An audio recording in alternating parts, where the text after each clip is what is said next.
Bienvenue dans cette nouvelle leçon de français destinée aux élèves du 6e AOP. La leçon d'aujourd'hui est intitulée « Les synonymes ». Eh bien, pour commencer, qu'est-ce que ça veut dire les synonymes? Les synonymes sont des mots qui ont le même sens ou un sens très proche. Par exemple, un enfant gai est joyeux. Ici, le mot gai et le mot joyeux sont des synonymes.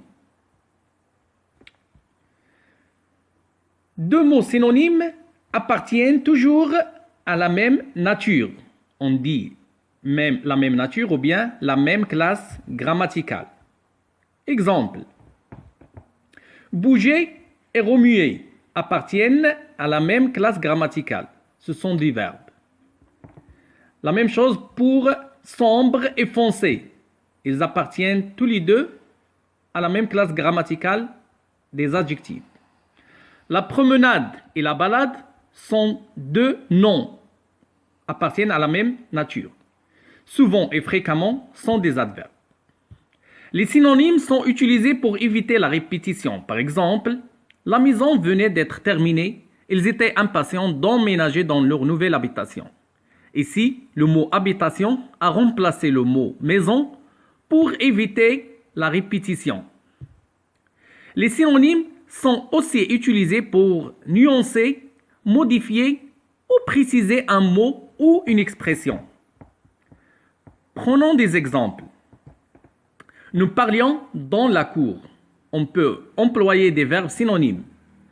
Par exemple, nous bavardions dans la cour, nous discutions dans la cour, nous crions dans la cour.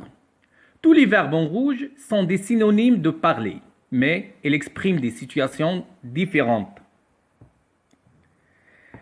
Les synonymes sont aussi utilisés pour changer le registre de langue. Par exemple, enfant et gamin.